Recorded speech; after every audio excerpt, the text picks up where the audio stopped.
Hello， 大家好，歡迎大家翻到我攝影獨白 channel。我哋出嚟講攝影文化藝術技術，仲經常講相機嘅。今日咧又講相機啦。今日咧其實天氣相當好啊，又走咗嚟巴湖啊。剛才大家見啦嚇，呢度個景相當靚。咁啊係一個喺山上高嘅觀景台。哇，前面一正嘢，哇，相當靚嘅木啊。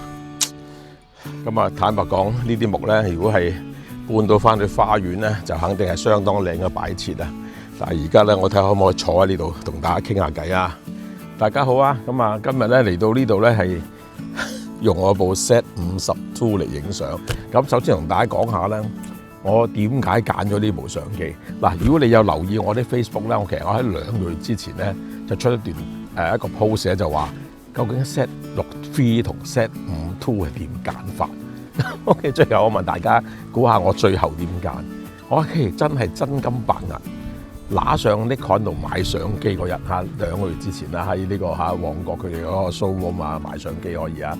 咁啊喺嗰度咧，我訂咗部相機嘅原先係，但係結果咧去到現場咧，我就心思思摸下部 Z8，我就突然間心思思，喂，我買得 Z6III， 咁我係咪應該買部 Z8好咧？但係拿部 Z8摸下，我覺得哇！對我嚟講真係重咗啲喎，咁喺猶豫之際，我喺現場就發現咗，咦係喎，我真係暫時都未鬥過部 Z50II 喎，我就拿上手摸下，哇唔得了！一拿上手咧，我發覺我一直睇漏咗部 Z50II， 一部咁正嘅機，我點解唔買部 Z50II 算數咧？結果我就係冇買 Z6III， 冇買 Z5II， 揀咗部 Z50II。OK， 有原因嘅，係有原因㗎。呢個唔係一個臨時嘅一個粗疏嘅決定，係一個我即係考慮過各種因素之後決定。嗱，擺低部相機，我慢慢同大家講啊嚇，擺低埋我個相機袋先。我同大家講下 ，OK， 點解我最後買部 Z50II？ 嗱，個原因就係我咁嘅年紀。100年紀啦，咁我真係需要輕嘅，特別我而家孭住相機袋啊，走嚟呢度好多山啊，好多風景區㗎嘛，我走嚟呢度影相行山，重量對我嚟講係真係相當重要嘅考慮。咁結果咧，我需要一部輕身嘅相機。嗱，我確實咧，我係有上一代嘅 Z50，亦都有 ZFC， 但係當我真係要影相嘅時候咧，我覺得我真係需要一部強勁少少嘅機，所以我當時係諗下喂，係咪 Z63啊，係咪 Z5II啊咁樣。但係結果咧，我最後考慮係 Z50II。個原因就係呢部機雖然機仔細細，我同大家先講下個外形先啦。嗱，假如你真係要買部入門機輕身啲嘅，你有啲其他喺外邊，你發現有啲機咧係冇咗個手柄，冇咗手柄真係唔好揸手喎嚇。嗱，我唔係想講其他牌子 ，OK， 就算 ZFC、ZF 冇咗個柄，我真係當佢玩具㗎咋。咁如果你有其他選擇，其他品牌又好，買部入門機冇咗個正嘅手柄，你點揸手啊？係咪真係攞嚟影相嘅時候，個手柄係相當重要嘅，好揸手。首先呢部機好揸手 ，OK。第二樣嘢，我點解揀呢部機呢？雖然佢機仔細，但係問題係佢啲控制功能齊晒，前後都有呢個轉盤。前後轉盤嘅意思咩啊？相當好控制。而且佢機背咧，俾大家睇下，機背啲控制咧，啲掣鈕咧係齊晒嘅，唔會話即係一啲咩入門級機呢啲掣啊少啲啊咁樣難控制。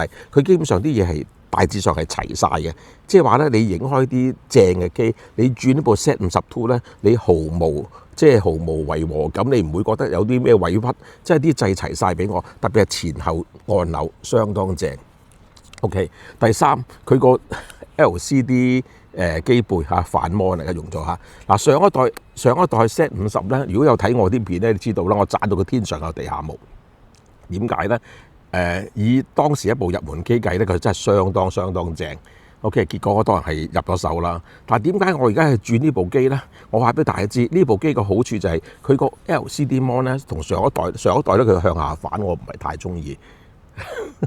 但係問題而家向側邊反，我拍 vlog 嘅人咧，呢個反 mon 係相當重要嘅嚇，即係你出去影嘢啊咁樣，咁啊呢個係相當重要一個控制。咁呢啲袋咧，佢改咗啦，呢個係相當好嘅一個功能。俾拍 photo 又好，你影相又好咯，都 OK 啱使。但係咧更加正咧，其實你有冇留意啊？佢3.2寸，3.2寸係一個好大嘅 mon 嚟嘅，成個機背都係 mon 嚟㗎，好大嘅 mon，即係睇上嚟咧，絕對係冇任何點講啊妥協嘅。Z8、Z9、Z6 Fit 都係3.2寸，而家係一模一樣俾翻你。更加正咧就係佢嘅EVF， 好多牌子入門機個 EVF 又細又側邊，好鬼難睇。呢個真係冇辦法。但係呢部機咧俾翻一個正嘅 EVF 我哋，一個即係 size 足嘅 size， 而且呢一代比上一代光咗成倍，相當明亮，好好睇，即係睇上嚟好舒服，即係完全係一部你攞嚟做嘢嘅機，佢都完全可以應付嗰種操作感啊、感受啊，完全俾到我哋。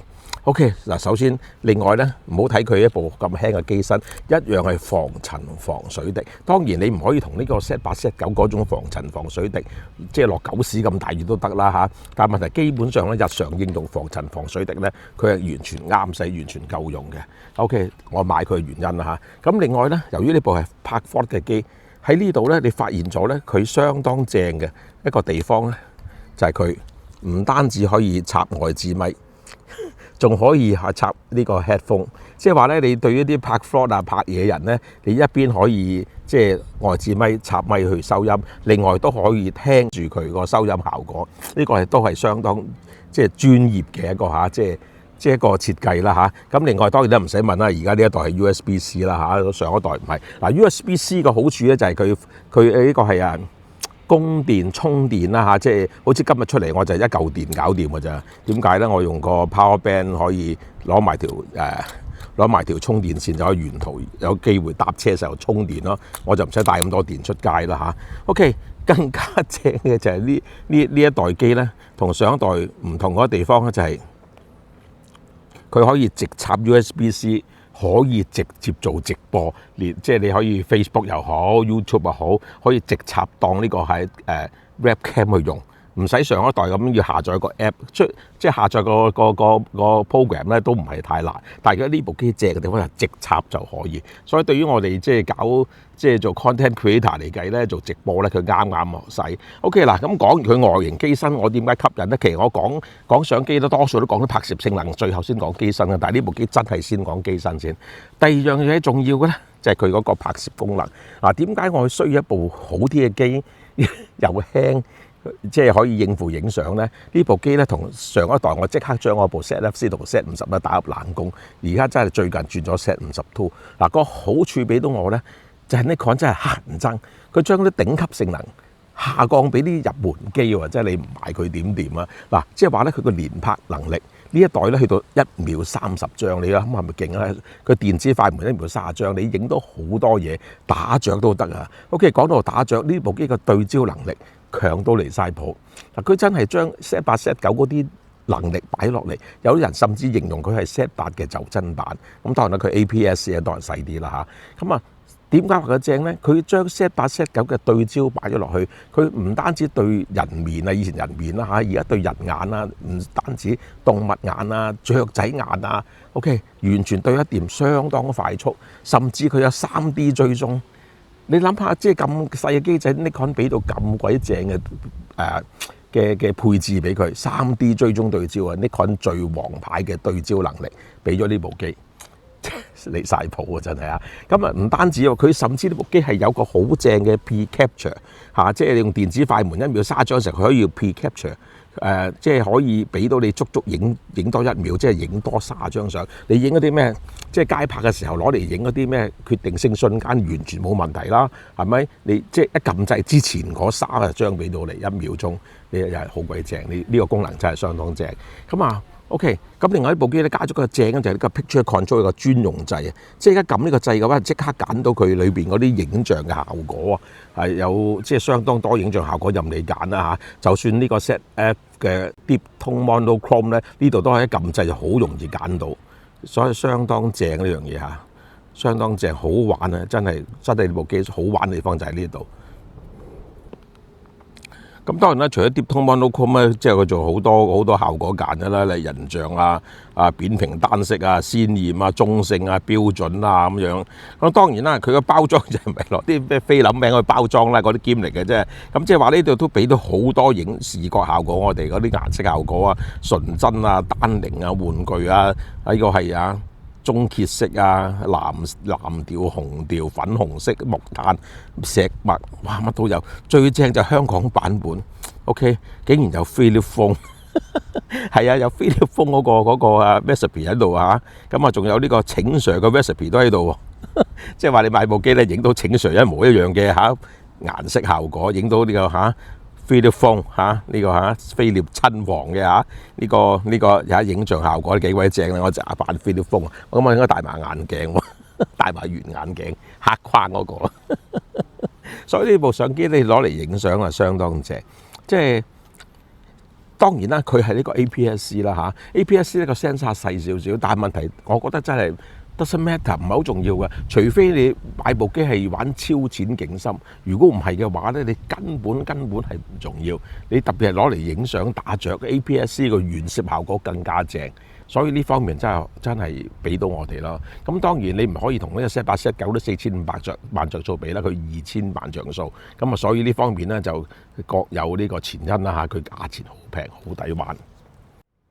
咁最後拍片我諗拍片同大家講呢部機啦，拍片去到呢個 4K 60P 有裁切如果你唔要裁切就 4K 30P， 咁一部咁嘅機仔影到 4K 30P 冇裁切，我覺得相當好玩啦已經足夠細啦。都係特別我啲片都係拍呢個高清就搞掂㗎啦，高清就影到 120P， 相當正嘅慢動作，咁我真係夠細啦。咁仲有佢嘅 N-Log 嘅喎，如果你要求喺後期執色嘅話咧，佢可以做到 N-Log， 而且 N-Log 可以 save 喺嗰部機身裏邊。